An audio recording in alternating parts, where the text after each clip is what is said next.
Pagnenegosyo kaysa mamasukan. Yan ang bagong mindset na gustong ituro ng Department of Trade and Industry sa mga Pilipino, lalo na sa mga programang inilunsad ng ahensya. Ang detalye sa Balitang Pambansa ni Christian Bascones.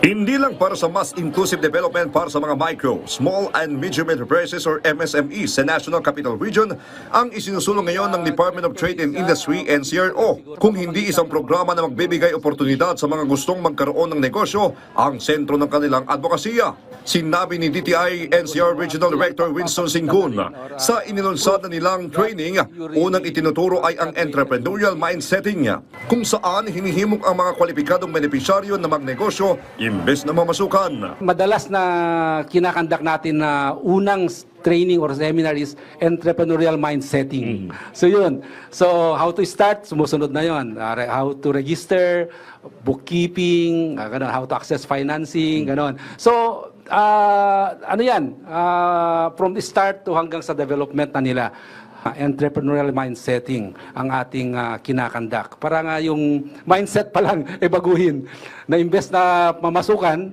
magnegosyo na lang. Ang mga target ng programang ito ay mga sektor na nangangailangan ng hanap buhay, lalong-lalo na ang mga nais maging isang negosyante. Ang ating mga tinatarget is, of course, para na rin sa is women, even PWDs, at saka yung youth kanina.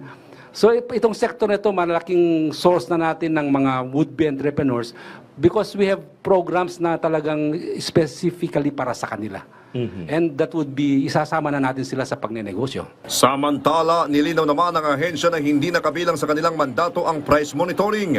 Ngunit sila pa rin ay makikipagtulungan upang mapagaan ang buhay ng mga consumer at mga maliliit na negosyo. Mula sa People's Television Network, Christian Bascones, Balitang Pambansa.